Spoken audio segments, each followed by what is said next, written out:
안녕하세요. 학생 중심, 현장 중심 교육을 지향하는 대한민국 경기교육에 오신 것을 환영합니다. 경기도는 이주 배경 아동 및 청소년들이 즐겁고 건강한 학교 생활을 할 수 있도록 다각적으로 지원하고 있는데요. 지금부터 우리 아이 한국에서 학교 생활하기라는 큰 주제 안에서 교육제도, 취약, 학교 생활, 다문화 학생을 위한 교육 지원 체제, 더 들여다보기라는 5가지 소주제로 한국 학교 생활에 대해 살펴보도록 하겠습니다. 먼저 한국의 교육제도를 간단히 살펴볼까요? 한국 교육은 유치원, 초등학교, 중학교, 고등학교, 대학교로 구성됩니다. 이 중 초등학교 6년과 중학교 3년은 의무교육에 해당하며 이 기간에는 자녀가 무상으로 교육을 받을 수 있습니다.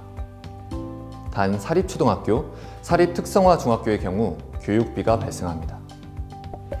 다음으로 교육운영 학제를 살펴보겠습니다. 한국의 새학년도는 매년 3월에 시작하여 이듬해 2월에 마치며 매년 담임선생님과 학급 친구들이 바뀝니다. 1학기는 3월부터 8월까지, 2학기는 9월부터 다음 연도 2월까지 연간 2학기로 나눠 진행되며 여름과 겨울에 방학기간이 있습니다. 학교에 따라 약 일주일 정도 학기 중 봄 또는 가을 방학이 있는 학교도 있습니다. 학교 배정은 거주지 학군에 따라 근거리 학교에 가는 것이 원칙이나 한국어 교육 및 한국 생활 적응 교육이 필요한 학생의 경우 한국어 학급이 설치된 다문화 교육 정책 학교에 취약할 수 있습니다. 다음으로 학교 취약에 대해 알아보겠습니다. 학교 진입을 2가지 용어로 사용하는데요. 1학년 학생이 처음으로 학교 생활을 시작하는 경우 입학이라고 하며 외국에서 학교를 다니다가 한국 학교에 처음으로 진입하게 되는 경우 취약이라고 합니다. 12월 중순 통장이 가정에 방문하여 취약 통지서를 배부합니다. 취약 통지서에는 취약 예정교, 예비 소집일, 입학식에 대한 정보가 있습니다.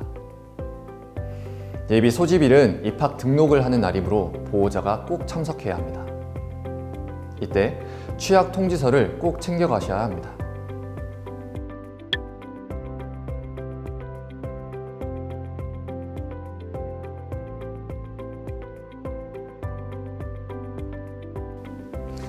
외국에서 생활하다가 한국 학교에 취약하려면 어떤 서류가 필요할까요? 필요한 서류는 다음과 같습니다. 첫째, 입학 원서. 둘째, 출입국 사실증명 또는 외국인 등록 사실증명서. 셋째, 재학 증명서. 넷째, 성적 증명서가 필요합니다. 그리고 다섯째, 예방접종 증명서까지 준비해 주시면 됩니다. 외국에서 발급받은 각종 서류는 공증을 받아야 하나요? 영문 또는 한국어 번역본이 첨부되지 않은 외국 공문서는 한국의 관계기관이 그 내용을 확인할 수 없어 사용되지 못할 가능성이 높습니다. 영문 또는 공증받은 한국어 번역본을 함께 제출해야 실질적인 효과를 얻을 수 있습니다. 몇 학년으로 취약하게 되나요?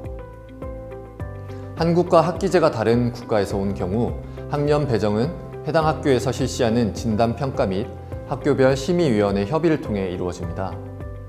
예를 들어 8월에 3학년을 마치고 입국하여 9월에 한국 학교에 취약하는 경우 3학년 2학기로 재배정받는 것이 일반적이며 학부모가 원하고 부득이한 경우 최대 2년까지 학년을 낮추어 배정하기도 합니다. 예방접종은 왜 해야 하나요? 어떤 접종이 필요할까요?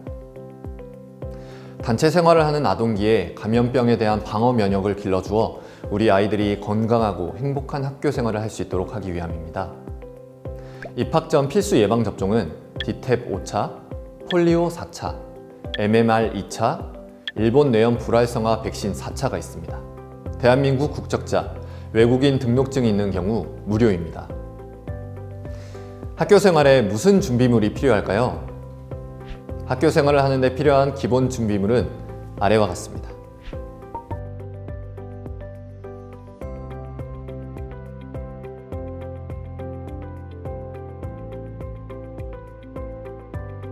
그리고 학교마다 운영하는 중점 교육 활동에 따라 추가적인 준비물이 필요할 수 있으니 이 부분도 취학 또는 입학하는 학교에 꼭 확인해 보시기 바랍니다. 이제 학교 생활에 대해 알아볼까요? 3월에는 입학식, 학교 교육 설명회, 학부모 상담 주간이 있습니다. 3월에 이루어지는 중요한 교육 활동 중 하나는 진단 활동 주간입니다. 이와 더불어 전체 학생들을 대상으로 읽기, 쓰기, 세마기와 같은 기초 학습 능력과 관련된 3RS 평가가 함께 이루어지고 있습니다. 학교 밖으로 나가 학교 교육 과정과 연계된 교육 체험 활동을 하는 현장 체험 학습을 진행하며 방학은 7월과 8월 사이 그리고 1월과 2월 2회 실시합니다. 연간 1, 2회 정도 학부모 공개 수업, 교육 활동 발표회를 실시하는 학교들이 있는데요. 이때는 학교에 방문하여 아이들의 수업을 함께하며 참여하실 수도 있고 그동안 갈고 닦은 교육 활동 내용에 대해 확인하실 수 있습니다. 11월에는 우리 자녀의 교육을 담당하는 교장, 교감 선생님, 담임 및 교과 전담 선생님께서 더욱 발전하실 수 있도록 학부모님과 4에서 6학년 학생들이 직접 참여하는 교원 능력 개발 평가가 있습니다. 경기도교육청 혁신학교 기조에 따라 최근에는 학년 말 교육 공동체 대토론회와 같이 학생, 학부모, 교사가 모두 모여 학교 교육을 반성하고 또 그 다음 학년도를 계획하는 행사가 많은 학교에서 이루어집니다.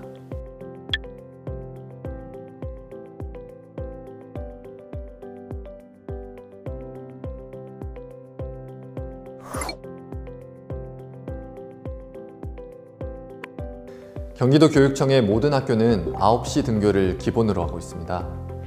수업 시간은 40분, 쉬는 시간은 10분입니다. 쉬는 시간에는 희망자에 한하여 우유 급식을 실시합니다. 점심은 식당이나 교실에서 실시합니다. 혹시 알레르기가 있거나 먹어서는 안 되는 음식이 있다면 취약 시에 꼭 알려주세요. 등하교 안전 지도는 아무리 강조해도 지나치지 않습니다. 가급적 혼자 다니지 않기, 교통규칙 지키기, 낯선 사람 따라가지 않기 등 매일 아침 자녀와 약속해 주시기 바랍니다. 한국의 학교에는 방과 후 학교라는 것이 있습니다. 방과 후 학교란 학생과 학부모의 요구와 선택권을 반영하여 수익자 부담 또는 재정 지원으로 이루어지는 정규 수업 이외의 교육 및 돌봄 활동입니다. 개설된 강좌, 수업 시간, 장소 등은 가정통신문을 통해 알 수 있습니다. 또한 돌봄 교실이라는 것도 있습니다. 돌봄 교실이란 별도 시설이 갖추어진 공간에서 돌봄이 필요한 학생들을 대상으로 정규 수업 이외에 이루어지는 돌봄 활동입니다. 1, 2학년 학생들 중 맞벌이 가정 자녀를 대상으로 합니다. 경기교육은 다문화 학생을 위한 교육 지원 체제를 갖추고 있습니다. 다문화 교육은 크게 두 가지로 나뉩니다. 첫째, 다문화 학생들의 학교 생활 적응을 돕기 위한 맞춤형 교육 지원. 둘째, 한국인 학생들과 다문화 학생들 모두가 함께 어울리고 상생할 수 있도록 하는 다문화 감수성 교육입니다. 특별학급과 한국어학급은 운영 방법에서 약간의 차이가 있지만 하나로 묶어서 한국어학급으로 통칭하고 있습니다. 언어 적응, 교과 적응, 생활 적응 영역에서 학생의 안정적인 학교 생활 조기 적응을 돕고 지원하는 교육체제이며 2020년 기준 경기도 내 다문화 특별학급 37개교 44학급, 한국어학급 35개교 41학급이 지정받아 운영하고 있습니다. 또한 도내 재학 중인 학생들 중 다수의 언어권을 중심으로 다문화 언어 강사를 교육, 선발하고 학교에 배치하여 다문화 가정 학생의 모국어 지속 유지 발전, 한국어 능력 신장, 학교생활 적응력 제고를 위해 노력하고 있습니다. 한국장학재단과 연계하여 대학생 멘토링 프로그램을 운영하고 있습니다. 이외에도 모국어 능력 유지, 신장을 위한 이중언어 교재 개발 보급, 이중언어 말하기 대회 등을 운영하고 있습니다. 한국 학생들과의 어울림을 위한 교육 프로그램은 어떤 것들이 있을까요? 첫 번째, 다문화 감수성 교육이 있습니다. 두 번째, 상호문화 이해 중점 학교가 있습니다. 세 번째, 다문화 국제 혁신 학교가 있습니다. 이외에도 궁금한 사항들이 많을 텐데요. 한국 학교를 준비하면서 더 알아야 할 사항들을 더 들여다보기라는 주제로 안내해 드리겠습니다. 첫째, 스쿨뱅킹. 스쿨뱅킹이란 현장 체험학습비, 방과 후 학교 수업료, 돌봄 교실 이용료, 우유 급식비 등 수익자 부담 비용이 발생하는 경우 보호자의 계좌를 통해 자동으로 인출되는 시스템입니다. 학기 초 스쿨뱅킹 신청서 및 동의서가 배부되어 오니 빠짐없이 작성하여 제출하셔야 합니다. 계좌에 잔액이 부족한 경우 인출이 되지 않으니 유의하여 주시기 바랍니다. 학교에서 요구하는 은행에 계좌가 없을 경우 해당 은행에 방문하여 계좌를 개설하셔야 합니다. 외국 국적자의 경우 외국인 등록증과 학교에서 배부된 스쿨뱅킹 신청서를 지참하셔야 합니다. 둘째, 학교장 허가 체험학습. 학습이 학교에서만 이루어지는 것이 아니라 다양한 체험을 통해서도 가능하기에 일정 기간 체험학습을 하고 출석으로 인정받는 제도입니다. 학교에서 인정하는 체험학습 기간을 알아보시고 담임 선생님이나 홈페이지를 통해 체험학습 신청서를 받아 작성하시면 됩니다. 체험학습 기간은 보통 연간 20일 이내입니다. 신청서는 체험학습 최소 일주일 전에 담임 선생님께 제출하셔야 합니다. 체험학습을 마치고 보고서를 작성하여 담임 선생님께 제출하세요. 셋째, 출석이 인정되는 결석. 결석을 하더라도 출석으로 인정되는 결석 사유가 있습니다. 그 사유로는 독감, 코로나19와 같은 법정 전염병으로 인한 결석, 경조사로 인한 결석, 천재지변으로 인한 결석이 있습니다. 그 외로 갑작스러운 사정으로 결석을 하는 경우에는 꼭 담임 선생님께 연락해서 사유와 결석 기간을 알려주시면 됩니다. 넷째, 건강조사서. 건강조사서란 자녀의 건강 상태, 자녀가 잘 못 먹는 음식, 자녀에게 걱정되는 부분, 기타 그 외에 부탁하거나 바라는 점을 적는 문서입니다. 다섯째, 학생 체력 및 건강검진.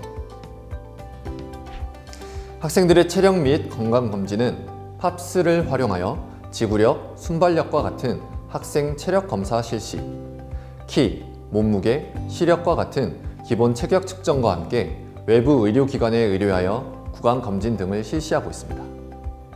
여섯째, 알림장. 과제나 준비물 등을 적는 공책을 알림장이라고 합니다. 매일 하교하기 전 선생님의 안내에 따라 필요한 내용을 적습니다. 자녀가 귀가하면 알림장을 확인하여 과제나 준비물 챙기는 것을 도와주시기 바랍니다. 일곱째, 가정통신문. 학교가 학부모에게 각종 교육 정보나 안내사항을 전달하는 양식입니다.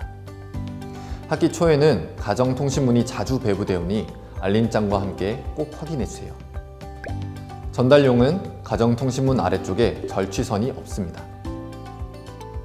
일반적인 교육 정보나 학교 생활 안내를 위한 용도입니다. 회신용은 가정통신문 아래에 절취선이 있습니다. 신청서를 제출하거나 의견을 수합하기 위한 용도입니다. 여덟째, 학교 안전 공제 제도. 학교 안에서 교육활동 중에 벌어지는 모든 사건, 사고로 아이가 다쳤을 경우에 보상을 받을 수 있는 일종의 학교 보험입니다. 신청은 학교에서만 가능하고 학교에서 발생한 안전사고의 경우 학교 안전 공제 제도를 통해 보상받을 수 있는지 담임 선생님과 상의하세요. 담임 선생님이나 보건 선생님이 신청을 도와주십니다. 치료를 마친 뒤에 필요한 서류를 제출하고 치료비를 청구하시면 심사 후 치료비를 지급받습니다. 아홉째, 장기간 모국을 방문하는 경우.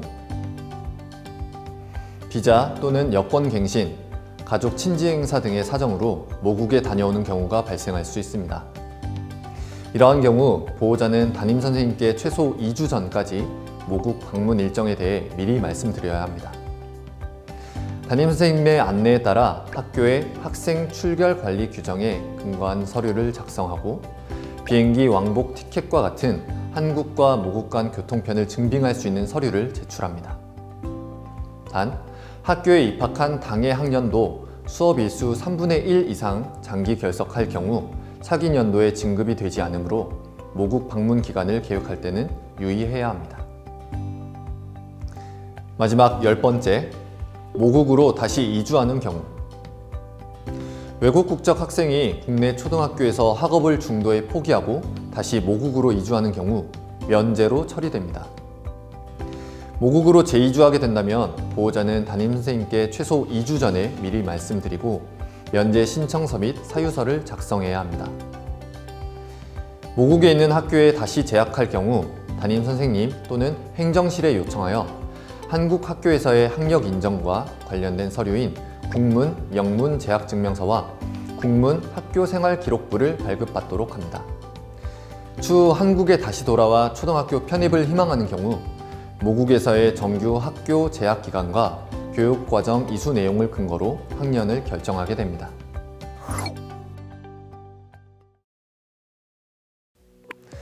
오늘 이렇게 한국 학교 생활에 대해 살펴보았습니다. 우리 아이가 한국 학교에서 즐겁고 건강한 생활을 할 수 있도록 경기교육이 함께하겠습니다.